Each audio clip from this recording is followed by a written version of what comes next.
Two little voices in our head. One is a noise and the other one is the voice that matters.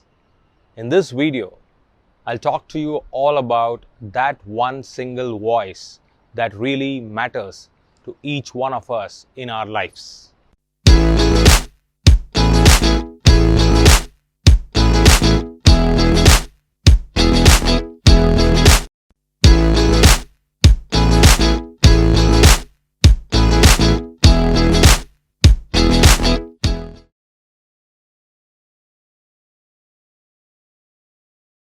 Hey folks, I am CSK, your personal coach, and I'm here to talk to you today about two little voices in our heads.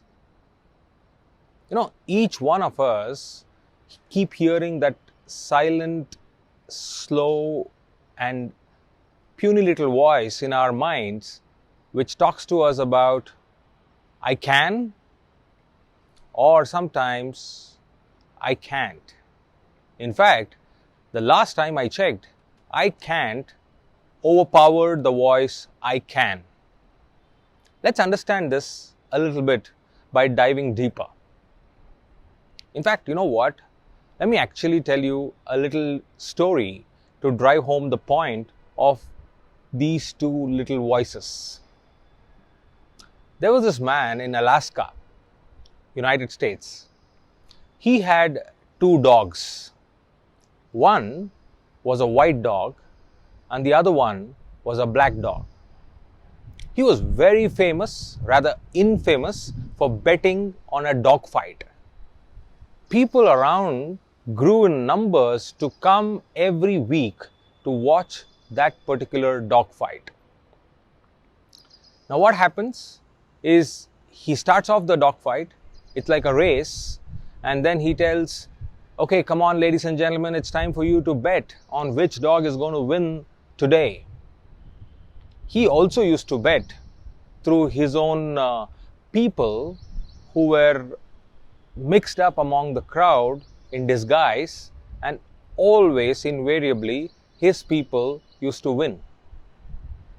Every single time, people used to bet on the white dog, the black dog won the race. And the opposite just happened week after week. People kind of grew jealous of this dog fight and also the results which came out of the dog fight. Why? Because none of them could actually win or predict the right one. Long story short, it went on and this man made a fortune through the dog fight, and finally one day he decides that he's going to call it off. He decides to retire, and both the dogs went back into the kennel, and this man lived happily a retired life after. One lady who was observing all of this as a mute spectator right through the dog race walks up to him later, now that he's retired, and asks him, you know what, of all these several months you've been involved with a dog fight or a dog race, I have observed one thing, and that is, irrespective of which dog won the race, you never lost your bet.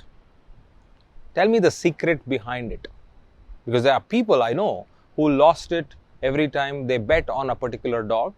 I have bet on the white dog and I have lost it because the black dog won the race. Sometimes I have bet on the black dog and I have lost it because the white dog won the race. But how is it that you did not lose even once? The man replied, as a matter of fact, he said, well, the dog I fed the last week will invariably win the race. And that's how I always got right and bet on the right dog, because I knew which dog I am feeding. Now that's the story which talks to us about these two little voices. Imagine those two dogs to be in your mind. The dog fight is happening in your mind.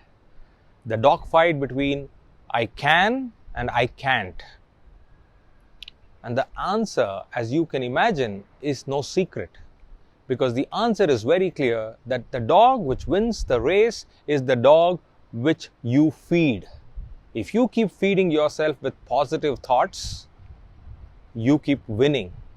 and you keep feeding yourself with negative thoughts, the I can't voice becomes bigger and louder in your mind, and as a result, you just cannot. Now that's a great story, but let's look at real life. Let's look at real life, and for me to talk to you about a real life example, I need you to stay with me when I tell you the story of Lee Iacocca. Lee Iacocca is a great American executive. He became a national hero in 1986. But was he always a hero? Not at all. 1946 is when he began his journey in a company. This was Ford Motor Corporation. He joined as an ordinary engineer there. But Lee Iacocca was no ordinary man because he never imagined himself to be ordinary. For him, his job was not just another task. His job was that of making an impact. He told himself that this company is mine and I'm not going to work like an employee. I'm going to work like an entrepreneur. The mindset with which he worked was, this is my company and I am the custodian of this company. And that got him to the sales department in less than 2 years. And again, at the sales department, he did so well as an entrepreneur. The mindset of an entrepreneur. He owned the company in his mind, and then he brought in results after results, which made him the vice president of the company, the vice president of Ford Motor Corporation in 1960. 14 years from the time he joined the company, he went on to become the vice president of Ford Motor Corporation. He did not stop there. His mindset of an entrepreneur, his mindset that he owned the company and it reflected in everything he did, carried on, and he goes on to become the president of Ford Motor Corporation in 1970. So 10 years as a vice president, he goes on and he becomes the president of Motor Corporation. What took him there is that attitude that he owned the company and he was not an employee of the company. Nothing around him changed in terms of he becoming the owner of the company, but his job reflected that attitude and mindset, and he kept on growing from an ordinary engineer who joined in 1946 to the president of Ford Motor Corporation in 1970. But as fate would have it, in the year 1978, Lee Iacocca was fired by Ford Jr., Henry Ford number 2. Why was he fired? For some misunderstanding and the sales figures fell down, or whatever may be the reason, he was fired from that very company which he considered his. He grew from an engineer to the president only to be fired by the owner and founder's family in 1978. But what happened to Lee Iacocca? Did he change and did he curse his fate? No, not at all. He went on to take over as the president of Chrysler Corporation the very next year, 1979. That time, Chrysler Corporation was almost staring at bankruptcy. But that did not stop him, because his mindset of being an entrepreneur, his mindset of owning what he takes up in his hand took him forward, and he goes on to become both the president and also the chairperson of Chrysler Corporation. And his task in front of him is straightforward: to revive the bankrupt Chrysler Corporation. Now, when he goes to the government of United States, the Fed, and takes a $1.5 billion loan from the government to bail the company out, the conversation went something like this. Lee Iacocca convinces the board of the Fed, saying, I promise you to pay back this entire loan which you are giving me to revive my company in less than 5 years. And I do this with my conviction, and the conviction with which he spoke that day at the board got the board convinced, and they extend that helping hand of $1.5 billion loan to Chrysler Corporation, headed by Lee Iacocca. In the next 4.5 years, again, Lee Iacocca works with that mindset of an entrepreneur. He owns the company and he revives every corner of the company. And as history is evidence to it, less than 5 years, Lee Iacocca pays back every single penny of that $1.5 billion loan. Less than 5 years. And by doing that, Lee Iacocca goes on to become a national hero in America's history. Now look at this story and compare this with the dogfight. At that point, every single point in his life from 1946 to 1983, Lee Iacocca would have had the same two voices which you and I have. I can and I can't. But the mindset of an entrepreneur kept him going. And that mindset is what I'm talking about. The mindset reduced the volume of the I can't voice inside the mind. And all he did was to focus on only I can.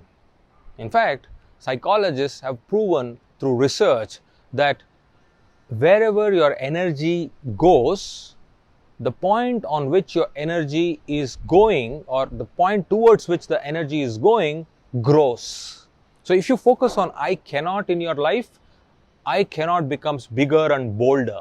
And if you focus on I can in your life, that very I can becomes bigger and bolder. Now friends, the choice is yours. Do you want to focus on that voice which tells you to hold back? Or do you want to focus on that voice which encourages you to give all you have? I mean, let me tell you this. Nobody gets it right or straight the first time. Nobody is completely comfortable to go on with their life every single day. All of us, you and me alike, we all go through a lot of discomfort. But the fact remains that what do we do when we hear those two voices? Remember the man in Alaska? He said, well, the dog which I feed always wins the race. What do you want to feed?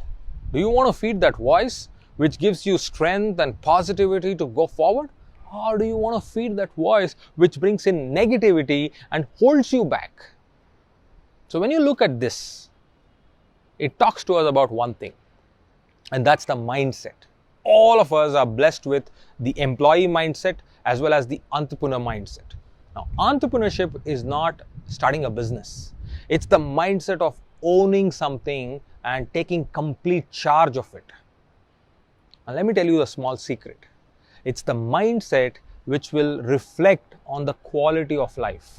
When you look at people around you and when you see they are successful, when you see that they are happy, when you see that they are wealthy, when you see that they are famous, don't be jealous. Don't get envious of them. Look deeper. They are people like you and me. They have these two voices. The reason why they're able to do whatever they are doing in spite of the voice is because they have mastered the art of turning the I can't voice low. Now, the sooner you can master that art, you will be as successful, as famous, as wealthy, and as happy as the others around you. So the next time you see somebody successful, just tell yourself, their I can voice and the entrepreneurial mindset is winning. It's not they, it's the voice and the mindset. So as I began today, two little voices. One is the voice that matters for all of us, and the other one is just the noise. Thank you for watching CSK Speaks. I'll be back every Tuesday and every Friday with more such stories and examples which will connect you and me and our lives together. Stay safe and stay tuned.